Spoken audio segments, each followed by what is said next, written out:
سارے مہینوں سے ہے سارے مہینوں سے نرالا شان رمضان۔ ناظرین آپ کا خیر مقدم ہے۔ داتا کی نگری لاہور سے ایئر وائیکو ٹی وی پر ایمان باللہ کے ثمرات ہماری آج کی پاکیزہ نشست کا عنوان گفتگو ہے۔ آغاز کرتے ہیں گفتگو کا جناب صاحبزادہ سید عتیق الرحمن بخاری صاحب سے۔ شاہ جی قبلہ پہلے سوال کی صورت میں آج کے موضوع کو کھولنے کی ابتدا کرتے ہیں۔ اللہ رب العزت پر ایمان لانے کے کیا کیا اثرات ہماری سوچ اور فکر پر مرتب ہوتے ہیں، یہاں سے ہم چاہتے ہیں کہ آغاز کیا جائے۔ اعوذ باللہ من الشیطان الرجیم، بسم اللہ الرحمن الرحیم۔ محسن بھائی، جتنے خوبصورت انداز میں قاری صاحب نے، روفی صاحب نے پروگرام کا آغاز کیا، اور میری خوش بختی ہے کہ ایک دفعہ پھر مجدی صاحب کی موجودگی میں اور آپ کی موجودگی میں کچھ باتیں عرض کروں گا۔ بسم اللہ۔ سب سے پہلی چیز کہ میں آج چند جملے ادھار لے کے اپنے مرشد کریم نباز اثر پیر محمد کرم شاہ الازہری رحمۃ اللہ علیہ کہ آپ صحن حرم میں بیٹھے تھے، ایک جوان آپ کی خدمت میں حاضر ہوا۔ اس نے کہا میں نماز پڑھتا ہوں، مجھے حلاوت نہیں ملتی، میں ایمان کی لذت اور چاشنی کو دیکھنا چاہتا ہوں، جیسے کہ اقبال نے کہا تھا دو عالم سے کرتی ہے بیگانہ دل کو، عجب چیز ہے لذت آشنائی۔ اللہ۔ اور مضمون مومن تھا اور جوان تھا۔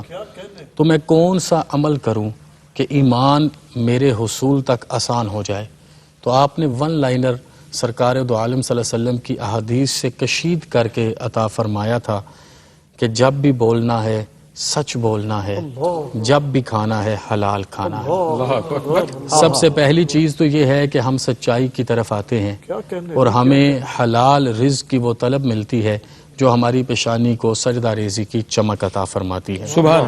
اس سے آگے بڑھیے تو اللہ پاک نے ہمیں یہ ہمارے پورے چہرے کے اوپر سب سے پہلے یہ سوچ فکر کے لیے دماغ عطا فرمایا ہے، دیکھنے کے لیے آنکھیں عطا فرمائی ہیں، سننے کے لیے کان عطا فرمائے ہیں، بولنے کے لیے زبان عطا فرمائی ہے۔ تو سب سے پہلے ایمان بلیدگی فکر کا نام ہے کہ ہم اپنی ذات کو اس طریقے سے پاک کریں کہ ہمارے ارادے یہ ہوں من احب للہ و ابغض للہ وَعَطَى لِلَّهِ وَمَنَعَ لِلَّهِ فَقَدْ اسْتَكْمَلَ الْإِيمَانِ۔ اللہ اکبر۔ ایمان کو مکمل کرنے کے لیے لازم ہے کہ اپنی ذات کو چھوڑ دیا جائے، اور اگر ہم کسی سے محبت کریں تو وہ بھی اس کی رضا کے لیے ہو، صحیح۔ اگر ہم کسی سے ہٹ جائیں تو وہ بھی اسی کی رضا کے لیے ہو، اگر ہم کسی کو عطا کریں تو وہ بھی اس کی رضا کے لیے ہو، اور اگر ہم کسی موقع پر دینے سے رک جائیں تو اس کی رضا کے لیے ہو، اور اسی رضا سے ہی ہماری ہر چیز آگے بڑھے۔ تو ہماری آج کی اس مجلس کا جو سب سے خوبصورت پیغام ہے، ہم رمضان میں بیٹھے ہیں اور حضرت سیدنا غوث العالمین والمسلمین ارشاد فرماتے ہیں کہ رمضان 5 حروف کا مجموعہ ہے، را میم طاد الف نون۔ قاری صاحب کی قرات کے بعد میں چاہوں گا میں بھی یہ عرض کروں، تو آپ نے فرمایا کہ را سے مراد ردائے الہی ہے، صحیح۔ میم سے مراد محبت الہیہ ہے، اور جب انسان رضا اور محبت سے آگے بڑھتا ہے تو پھر داد آتی ہے، اور یہ بڑا لطیف نکتہ ہے، داد سے مراد ضمانت الہیہ ہے، اللہ پاک اس بندے کا ضامن ہو جاتا ہے۔ الف سے مراد الفت الہیہ ہے، اور نون سے مراد نور الہیہ ہے۔ میں آپ کی خدمت میں عرض کروں تو سرکار دو عالم صلی اللہ علیہ وسلم کی حدیث مبارکہ ہے کہ ایک انصاری صحابی ہیں حضرت حارث بن مالک، ماشاءاللہ۔ آقا کونین صلی اللہ علیہ وسلم جب آپ کے پاس سے ایک دفعہ گزرے تو آپ نے پوچھا کہ کیف اصبحت یا حارث، حارث تو نے صبح کیسے کی؟ انہوں نے جواب دیا اصبحت مومنا حقا، سرکار دو عالم میں نے سچے مومن کی طرح صبح کی۔ حضور تبسم فرمانے لگے، کہا انظر ما تقول، دیکھو تو صحیح آپ کیا کہتے ہو، فَإِنَّ لِكُلِّ شَيْءٍ حَقِيقَةٌ فَمَا حَقِيقَةُ إِيمَانِكَ، ہر چیز کی ایک حقیقت ہوتی ہے، آپ کے ایمان کی کیا حقیقت ہے؟ تو انہوں نے ون لائنر ہی بتایا تھا، آپ نے فرمایا تھا عزفت نفسی عن الدنیا واسہرت لیلی وَأَظْمَأَنَّ نَهَارِ، اے سرکار دو عالم صلی اللہ علیہ وسلم، میں نے اپنے نفس کو دنیا سے بے رغبت پایا، میں راتوں کو اللہ کے لیے تڑپتا ہوں اور دن کو اسی کے دیدار میں پیاسا رہتا ہوں۔ جب انسان ان راہوں پہ آتا ہے تو یقیناً اس کی فکر اللہ اور اس کے رسول کی رحمتوں سے مزین ہو جائے۔ بہت شکریہ شاہ جی۔ علامہ صاحب قبلہ جب سوچ اور فکر کی باری آئے تو اس کے بعد اگلا سٹیپ یقیناً اخلاق اور کردار کا ہوتا ہے، اس پر کیا اثرات مرتب ہوتے ہیں ایمان باللہ کے بعد ایک بندہ مومن کے اخلاق اور کردار پر. بسم اللہ الرحمن الرحیم. الحمدللہ رب العالمین والصلاة والسلام علی اشرف الانبیاء والمرسلین وعلی آلہ وصحبہ اجمعین. نبی رحمت امام الانبیاء صلی اللہ تعالی علیہ وسلم کا فرمان ہے من احب شیئا اکثر ذکرہ. سبحان اللہ. اور عارف کھڑی شریف نے اس کا ترجمہ کیا جیڑا کسے دا عاشق ہوئے گل اسے دی کردہ. اور پھر آقا کریم علیہ السلام نے فرمایا الاناء یترشح بما فیہ. فرمایا برتن میں سے وہی چھلکتا ہے جو اس کے اندر ہو. درست. تو اگر آپ کے اندر ایمان ہے تو وہاں سے اخلاق کی حلاوت ٹپکے گی, کردار کی حلاوت ٹپکے گی. یہ انڈرسٹوڈ ہے. اس بات کو چیک کرنے کے لیے کہ آپ مومن ہیں اور کس درجے کے مومن ہیں. مومنوں کے اندر بھی درجات ہیں, تفاوت. تو صحابی حاضر ہوئے, عرض کیا یا رسول اللہ صلی اللہ علیہ وسلم مجھے کیسے پتا چلے کہ میں مومن ہوں؟ تو ایٹ لیسٹ یہ ہے کم از کم کہ تم مومن ہو. کیسے پتا چلے؟ فرمایا اگر نیکی تجھے راحت اور سرور دے, اللہ اکبر, اور گناہ تیرے سینے میں کھٹکے اور رڑکے اور تجھے بے چین و مضطرب کر دے تو مومن ہے. اللہ, یہ کم از کم درجہ ہے. یہ کم یہ یہ تو انٹری ہو گئی نا. اب آپ تم دائرے میں ہو, ایمان کے دائرے میں, اہل ایمان میں ہو. اہل ایمان میں آ گئے. اس کے بعد پھر فرمایا ھدی للمتقین الذین یؤمنون بالغیب ویقیمون الصلاۃ. شروع یہاں سے. کیا بات ہے. یہ جو سورہ بقرہ کی پہلی 5 آیتیں ہیں نا جی, بس یہ آپ پڑھ لیجئے. اگر یہ آپ کے اندر پائی جاتی ہیں تو آپ 100% مومن ہیں. اللہ اکبر. الذین یؤمنون بالغیب ویقیمون الصلاۃ. وہ نماز پڑھتے نہیں ہیں, نماز قائم کرتے ہیں.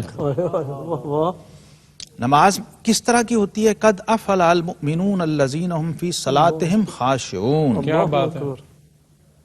سیدنا عبداللہ ابن عباس رضی اللہ تعالی عنہما آپ فرماتے ہیں اے یتضرعون, یہ جو اپنے رب کی بارگاہ میں کھڑے ہوتے ہیں تو قرآن کہتے ہیں تقشعر منہ جلود الذین یخشون ربہم. اللہ اللہ. تعلق باللہ جو ہے ان کے وجود سے, ان کی عبادت کے اسرار و انوار سے چھلک رہا ہوتا ہے. سبحان اللہ. اور سیماہم فی وجوہہم من اثر السجود, اور سجدوں کی تاثیر ان کے چہروں سے چھلک رہی ہوتی ہے. انہیں خود اشتہار نہیں چھاپنے پڑتے. وہ جو تعلق کے انوار ہیں وہ ان کے وجود سے ہی چھلکتے ہیں, اگرچہ وہ نہ بولیں, وہ خاموش بیٹھے ہوں, سر جھکا کے بیٹھے ہوں, کوئی ایکسپریشن نہ دیں, تو بھی ایمان کے انوار جھلک اور چھلک رہے ہوتے ہیں. اور اگر وہ ان پریکٹس ہوں, تعلق باللہ کے ٹریک پر ہوں, تو پھر خشوع, خشیت اس درجے کی کہ جو ان کی رینج میں آ جائے اس کے اوپر بھی اس کا اثر پڑنا شروع ہو جائے. کیا بات. ذالک مثل فی التوراۃ ومثل فی الانجیل کزرع اخرج شطہ فآزرہ فاستغلظ فاستوى علی سوقہ یعجب الزراء لیغیظ بہم الکفار. اللہ اکبر. ایک ایسی کھیتی ہے جس کی داد کھیتی کا مالک دے رہا ہے. اللہ اکبر. کہ میرے محبوب نے ایسی کھیتی لگائی ہے کہ اس کے اندر والذین معہ صدیق اکبر اشداء علی الکفار فاروق اعظم رحماء بینہم عثمان غنی تراہم رکن سجدہ شیر خدا علی المرتضی یبتغون فضلا من اللہ ورضوان عبد الرحمن ابن عوف ابو عبیدہ ابن الجراح زبیر بن عوام سعد بن ابی وقاص. ماشاءاللہ ماشاءاللہ. یہ وہ ساری کھیتی ہے رضی اللہ تعالی عنہ کے انوار سے بھری کیا ہوئی ہے. کہنے ہیں. کیا بات. یہ تعلق باللہ اور انوار کی کوکھ سے یہ کیفیات چھلکتی ہیں. پھر آپ کی ہر ادا سے وہ شہد ٹپکتا ہے, صرف آپ ہی کی ذات کے لیے نہیں, جو آپ کے ساتھ جڑ جائے, وابستہ ہو جائے, رینج میں آ جائے, اس کی بھی کیفیات کیا کہنے. زندہ باد. سبحان اللہ سبحان اللہ. کیا خوبصورت گفتگو کا آغاز ہوا ہے, اور کیا سلیقے سے اور کیا حلاوت سے بات آگے بڑھی ہے. ماحول تقاضا کرتا ہے کہ ذکر مصطفیٰ کا نغمہ چھیڑا جائے صلی اللہ علیہ نبی الکریم. روفی صاحب سے ملتجی ہوں.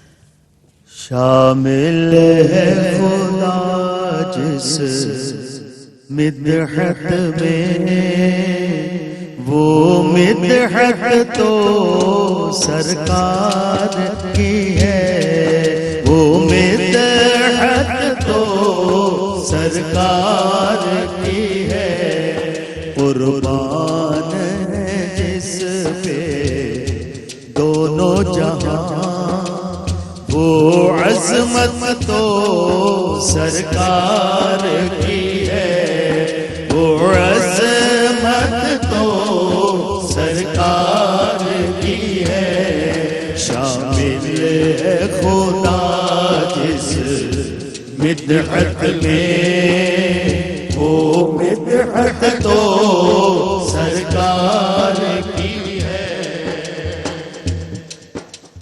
یہ دین اور دنیا کے ناطے سرکار نہیں تو کچھ بھی نہیں، یا رسول اللہ یا حبیب اللہ، یہ دین اور دنیا کے ناطے سرکار نہیں تو کچھ بھی نہیں، جو کام ہمارے آئے گی وہ نسبت تو سرکار کی ہے، وہ نسبت تو سرکار کی ہے، وہ نسبت تو سرکار کی ہے۔ سینچا ہے لہو سے آقا نے سرسبز شجر اسلام کا ہے، یا رسول اللہ یا حبیب اللہ، سینچا ہے لہو سے آقا نے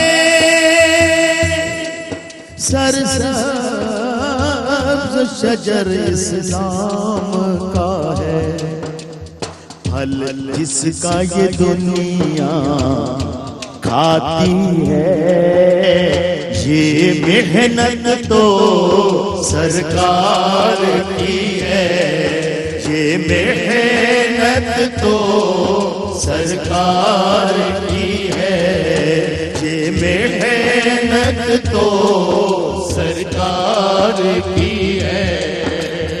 ہم جیسے گناہگاروں کا بھرم اللہ رکھے گا محشر میں، یا رسول اللہ یا حبیب اللہ، سینچا ہے لہو سے آقا نے سرسبز شجر اسلام کا ہے، پھل جس کا یہ دنیا کھاتی ہے، وہ محنت تو سرکار کی ہے، وہ محنت تو سرکار کی ہے، قربان ہے جس پر دونوں جہاں، وہ عظمت تو سرکار کی ہے، وہ عظمت تو سرکار کی ہے۔